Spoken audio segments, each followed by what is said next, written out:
Hi friends, வணக்கம். வாங்க இன்றைக்கி கோவிந்தரன் வீட்டில் டின்னர் என்னன்னு பார்க்கலாம். பசங்க வந்துட்டு பாஸ்தா செய்ய போகிறாங்க. அதுக்கு தேவையான பொருள் பாருங்கள். பாஸ்தா வந்துட்டு வேக வச்சு பசுத்தண்ணியில் போட்டு இது பண்ணி எடுத்து வச்சாச்சு. அப்புறம் வெங்காய பேஸ்ட்டு, தக்காளி பேஸ்ட்டு, 2 பச்சை மிளகாய், கடுகுளுந்தம் பருப்பு, மிளகாய் பொடி, ஒரு ஜீரகம், ஜீரா பொடி, மஞ்சள் பொடி, கரம் மசாலா. இதுக்கு தேவையான பொருள். இப்போ அடுப்பை பற்ற வச்சுட்டு நம்ம கடாயை மேலே வச்சாச்சு. கடாயில் வந்துட்டு கொஞ்சமாக எண்ணெய் விட்டுருக்கோம். எண்ணெய் காஞ்சதும் கடுகு பருப்பு போட்டுக்கலாம். இது என்னோடய ஸ்டைலில் நான் செய்கிற பாஸ்தா பாருங்கள். கொஞ்சம் அரை ஸ்பூன் வந்துட்டு கடுகு பருப்பு போட்டுக்கோங்க. இது நல்லா பொரிய விடுங்க. அப்புறமா கொஞ்சம் கருவேப்பிலை போட்டுக்கோங்க. நல்லா கடுகு பொரியட்டும்ப்பா. பொரிஞ்சதுக்கப்புறம் கருவேப்பிலை சேர்த்துக்கோங்க. நல்லா கடுகு வந்து நல்லா வெடிச்சு, அப்புறம் கொஞ்சமாக ஜீரகம் போட்டுக்கோங்க.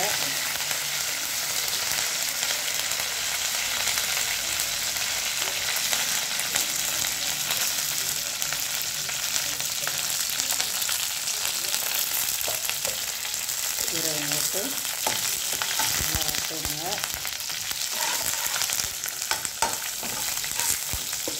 இப்போ வெங்காயத்தை போட்டுக்கலாம்ப்பா.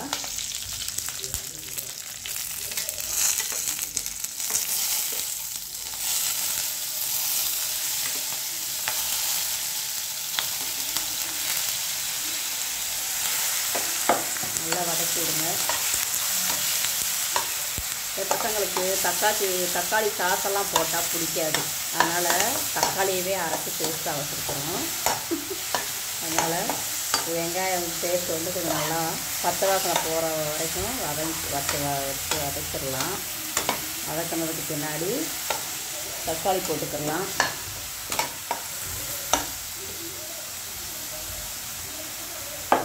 கொஞ்சம் நல்லா வதங்கட்டும்ப்பா.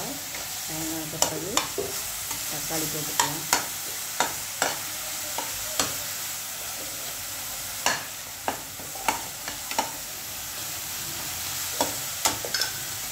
இப்போ தக்காளி போட்டுக்கலாம்ப்பா.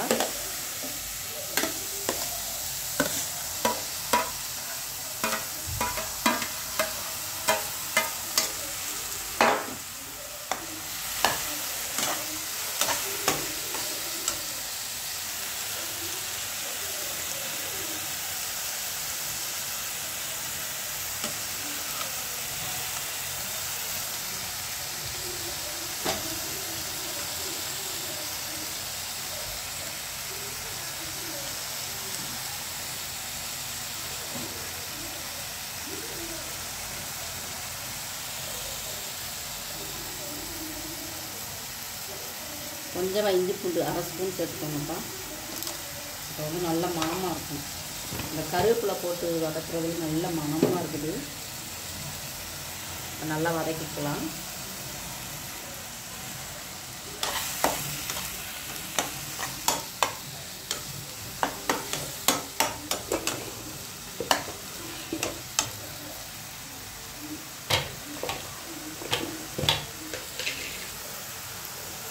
நல்லா வதங்கிறதுக்கு உப்பு போட்டுக்கலாம்ப்பா. நம்ம பாஸ்தாவில் உப்பு போட்டு தான் வேக வச்சு பச்சை தண்ணி ஊற்றி வாஷ் பண்ணி வச்சுருக்கோம். அதனால் உப்பு வந்து தேவையான அளவுக்கு உப்பு போட்டுக்கலாம்.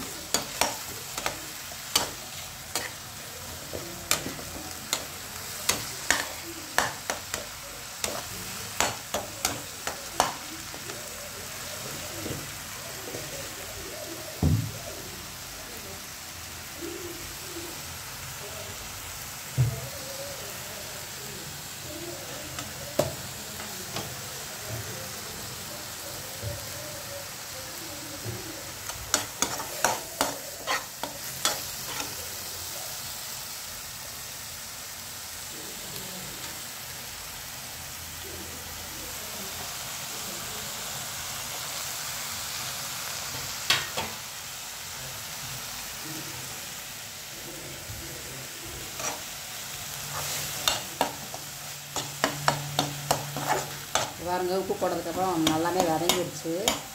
இல்லை நம்ம பேஸ்ட்டாக தானே அரைச்சி போட்டிருக்கோம், சீக்கிரமாகவே வதங்கிடுங்க.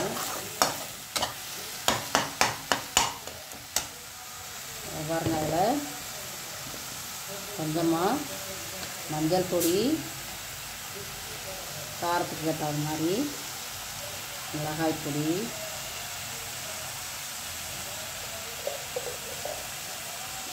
ஒரு 1/4 ஸ்பூன் கரம் மசாலா,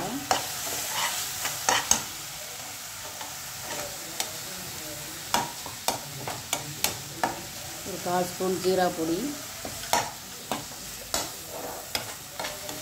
இவ்வளோதான்ப்பா. உங்களுக்கு காரத்துக்கு ஏற்ற மாதிரி நீங்கள் வந்துட்டு மிளகாத்தூள் சேர்த்துக்கலாம்.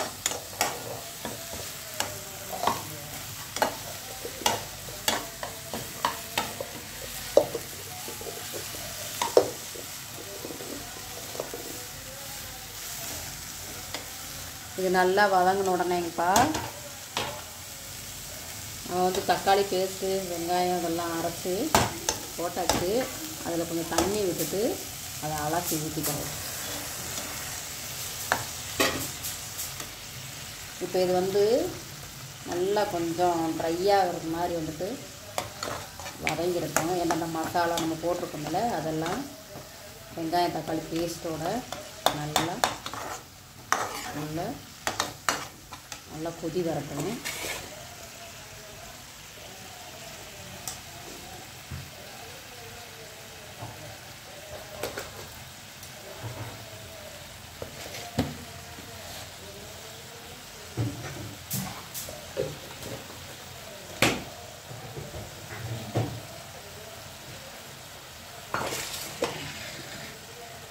அப்புறம் பசங்களுக்கு பாஸ்தா, எங்களுக்கு வந்துட்டு கருவேப்பிலை சாதம். கருவேப்பிலை சாதத்துக்கு நான் வந்துட்டு பொடி பண்ணுறதுக்கு இது நல்லா வறுத்து வச்சுருக்கேன்ப்பா. இது என்னென்ன பொருள் அப்படின்றத நான் சொல்கிறேன். நிறையா பேருக்கு தெரியும். இது என்னோடய ஸ்டைலில் நான் பண்ணுறேன். பிடிச்சிருந்தா நீங்களும் செஞ்சு பாருங்கள். இப்போ ஒரு வாணலியில் வந்து 1 ஸ்பூன் எண்ணெய் விட்டுக்கோங்க. உங்களுக்கு தேவையான ரொம்ப எண்ணெய் ஊற்றினாலும் மிக்சியில் அரைப்படாது. 1/2 ஸ்பூன்லேருந்து ஒரு 3/4 டீஸ்பூன் அளவு கூட நீங்கள் எண்ணெய் விட்டுக்கலாம். இதை வந்துட்டு தனியா 4 மிளகு, உளுந்தம்பருப்பு, கடலைப்பருப்பு, நிலக்கடலை, வரமிளகா, கொஞ்சம் வெள்ளை எள்ளு இல்லைடா கருப்பு எள்ளு போட்டிங்கன்னா நல்லா டேஸ்ட்டாக இருக்கும். ஒரே ஒரு துண்டு புளி வச்சுக்கோங்கப்பா. ஒரு 1/4 டீஸ்பூன் வந்துட்டு பெருங்காயம் போட்டுக்கோங்க. 1/4 டீஸ்பூன் வந்துட்டு ஜீரகம் போட்டுக்கோங்க. இதை வந்துட்டு நல்லா அந்த எண்ணெயில் வந்துட்டு வறுத்துக்கோங்க. கொஞ்சமாக நல்லெண்ணெய் வந்துட்டு விட்டு வறுத்திங்கன்னா நல்லா டேஸ்ட்டாகவே இருக்கும். நம்ம சாப்பிடும்போது கருவேப்பிலை சாப்பாடாகவும் இருக்கும். அதே சமயம் டேஸ்ட் வந்துட்டு புளியோதரை வந்து நம்ம சாப்பிட்ற மாதிரி அந்த ஒரு ஃபீலும் இருக்கும். 2 டேஸ்ட்லேயும் கிடைக்கும் உங்களுக்கு. அதனால தான் நான் இதெல்லாம் போட்டு இப்போ வறுத்து ஆற வச்சாச்சு. சாப்பாடுமே குக்கரில் வச்சாச்சு. ஒயிட் ரைஸு பாருங்கள், ஒயிட் ரைஸ் வச்சாச்சு. நீங்கள் நல்லெண்ணெயில் வந்துட்டு இதை தாளிச்சிங்க அப்படின்னா நல்லாயிருக்கும். கருவேப்பிலை சாதத்துக்கு வந்துட்டு எக்கு வந்துட்டு நான் வேக வச்சு வச்சுருக்கேன்ப்பா. இதுதான் வந்துட்டு கோவிந்தரன் வீட்டில் டின்னரு சாப்பாடு. இப்போ மசாலாலாம் நல்லா வதங்கிடுச்சு பார்த்துக்கோங்க. இப்போ வந்துட்டு நம்ம போட்டு பாஸ்தாவை போட்டுடலாம். சரிங்களா? பாஸ்தாவை போட்டுட்டு நல்லா மசாலாவோட பொறுத்து வச்சுக்கிடலாம். நல்லா பரட்டி எடுத்துட்டா பாஸ்தா ரெடி. கருவேப்பிலை சாதத்துக்கு அந்த பொடியை அரைச்சிட்டு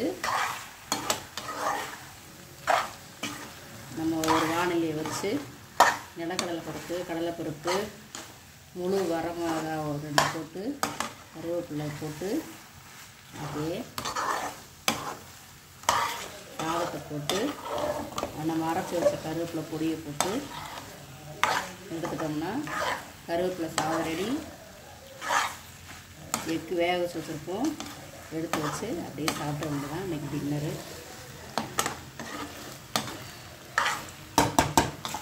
கருவேப்பிலையை சாதத்துக்குள்ள முட்டை வச்சு சாப்பிட்றது யாருக்கெல்லாம் பிடிக்கும் அப்படின்றத கமெண்ட் பண்ணுங்கப்பா. இந்த சாப்பாடு ரெசிபிஸ் வந்து பிடிச்சிருந்தா நம்ம சேனலை லைக் பண்ணுங்கள், சப்ஸ்கிரைப் பண்ணுங்கள். சரிங்களாப்பா?